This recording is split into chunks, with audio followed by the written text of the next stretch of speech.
대법원에서 징역 17년을 선고받은 이명박 전 대통령이 오늘 동부구치소에 재수감됐습니다. 그동안 이명박 전 대통령을 둘러싼 각종 의혹들을 꾸준히 취재해왔던 뉴스타파의 한상진 기자를 좀 연결해 보겠습니다. 한 기자 나와 계시죠? 안녕하십니까? 예, 안녕하세요. 한상진입니다. 예. 오늘 이명박 전 대통령의 구치소 재수감 모습을 지켜봤습니다만은 한 기자는 어떤 생각이 드시던가요? 저도 이 재수감되는 과정을 이 방송에서 생중계되고 있는 걸 제가 봤는데요. 굉장히 좀 착잡하고 좀 만감이 좀 교차했습니다. 이 진작에 끝났을 사건이 이렇게 10년 넘게 시간이 지난 후에야 이렇게 진실이 밝혀졌다는 게 예. 굉장히 안타까웠습니다. 예. 예. 어찌 보면 질문은 짧습니다. 다스는 도대체 누구 네. 것이냐 이 질문에 대한 이제 답을 확정짓는데 꽤 오랜 시간이 네. 걸렸습니다. 전직 대통령의 그렇죠. 이런 모습은 뭐 국민에게도 또 국가적으로도 불행한 일이고 안타까운 일입니다만은 이번 확정 판결의 의미는 뭐라고 보십니까? 일단 짧게만 봐도 2007년이니까요. 이 예. 검찰이 수사를 하고 특검이 나섰었던 게 2007년이었으니까 이 짧게만 봐도 13년. 그리고 좀 더 길게 보면 본격적으로 이 이명박 씨가 세운 BBK로 인해서 피해자들이 발생한 시점으로 따져보면 2002년, 2003년입니다. 그러니까 거의 한 20년 만에 사실은 이 문제가 이제 해결이 됐다 이렇게 봐야 되는데요.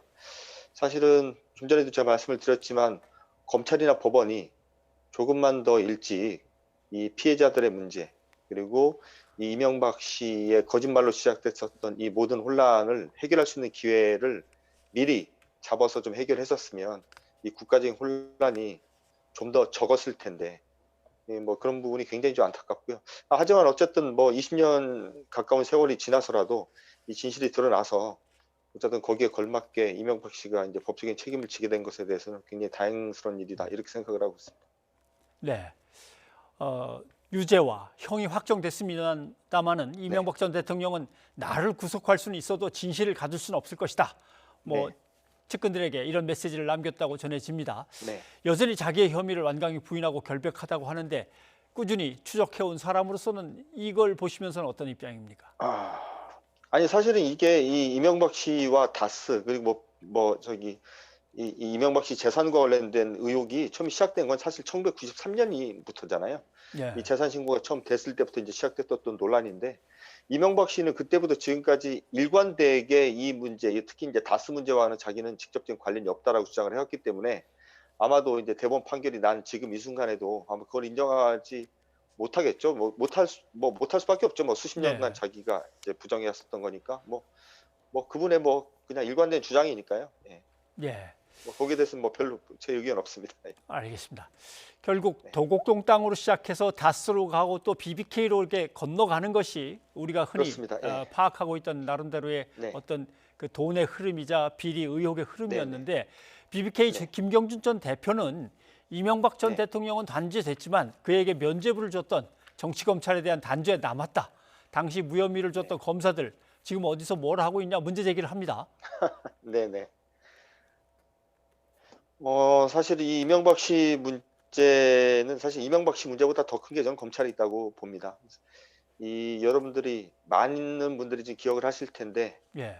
2007년 그 대선을 며칠 앞두고 이 검찰의 수사 결과가 발표가 됐었던 그 장면은 아마 이 대한민국 한국사에 정말 이 몇 안 되는 흑역사로 남을 겁니다.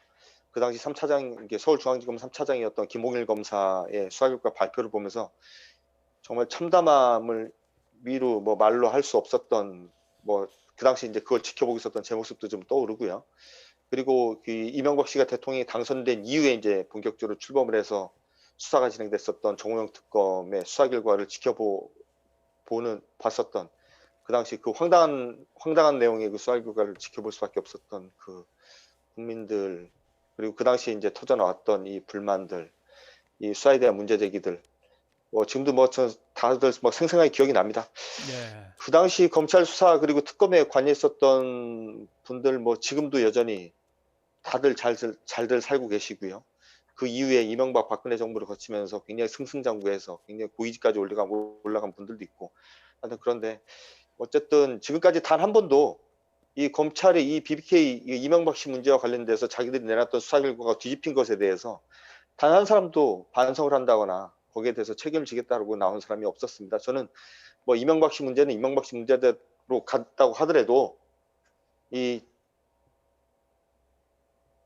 어쨌든 이 문제에 대해서는 검찰이 책임이 크기 때문에 저는 반드시 이번 대법원 판결을 계기로라도 검찰의 책임 물을 수 있는 예. 어떤 이후 사후 과정들이 좀 있었으면 하는 바람입니다. 자, 검찰이라고 하는 존재에 대한 이제 물음은 또 그런 거지만 나름대로 어떻게 네. 국가의 최고 지도자가 결국 이런 일로 감옥에 가고 해야 되는가?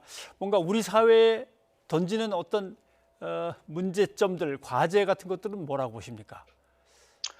일단은 뭐 시간이 이렇게 지났는데도 불구하고 어쨌든 이렇게 대법원에서 유죄 판결이 난 것이 저는 뭐 검찰이 뭐 지금의 2020년 현재 검찰이 잘해서 2020년 현재 뭐 법원이 잘해서 저는 그렇게 보지 않고요. 예, 2016년 그 박근혜 씨 탄핵 국면이 시작됐었던 이후부터 터져나왔었던 국민적인 이 권력에 대한 저항 그리고 이 우리가 흔히 말하는 촛불혁명의 저는 힘이었다고 봅니다. 뭐 이게 뭐 어느 날 갑자기 이제 뭐 검찰이 이제는 뭐 똑바로 일을 하자 뭐 이렇게 뭐 대우각성해서 이런 일이 벌어진 건 절대 아니고요. 어쨌든 국민들이 관심을 가지고 국민들이 이 문제를 반드시 해결해야 되겠다라는 의지를 굉장히 강하게 밝혀주고 또 거기에 또 국민들이 또 힘을 모아줬기 때문에 결국에는 검찰이라는 권력이 그리고 법원이라는 권력이 결국에는 국민들의 뜻을 받아 안으면서 이런 결과가 나오지 않았는가라는 생각이 좀 들고요. 뭐 지금부터가 더 문제겠죠. 뭐 지금 뭐 이런 문제를 해결하는데도 뭐 10년이 넘는 세월이 흘렀는데 앞으로도 이런 일이 발생하지 말라는 또 법이 없으니까 이런 일이 다시는 반복되지 않고 또 이런 일이 반복될 때마다 역사가 또 바뀌는 거니까 그렇게 잘못된 역사를 우리가 그 반복하지 않도록 하기 위해서라도 어쨌든 국민들이 좀 깨어 있고 국민들이 검찰이 됐던 정치 권력이 됐던 법원이 됐던 이렇게 권력기관들이 하는 일에 대해서 끊임없이 감시를 하고 지켜보고 또 이런 것을 또 권력기관이 또 알고 그래서 또 조심하고 뭐 국민들을 무서워할 줄 알고 뭐 이런 사회가 되어야 예, 우리 사회가 좀이라도 발전하지 않겠나 이런 생각을 하고 있습니다. 알겠습니다. 한 기자 혹시 이명박 전 네. 대통령의 의혹과 관련해서 아직 파헤쳐지지 않은 게 있는데 이걸 더 파헤치고 싶은데 이런 게 있습니까? 사실은 이명박 정권 5년 동안 그리고 이명박 씨 개인도 마찬가지고요.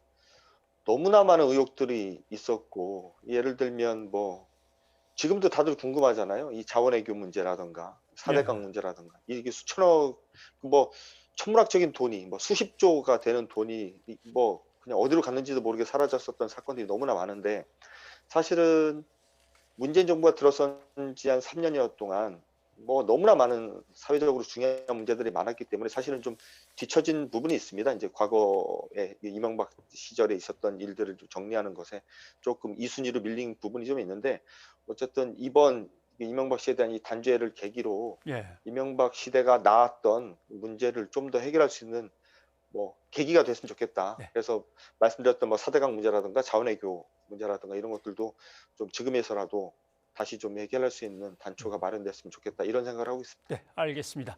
뉴스타파 한상진 기자 오늘 여기까지 듣겠습니다. 고맙습니다. 네, 감사합니다.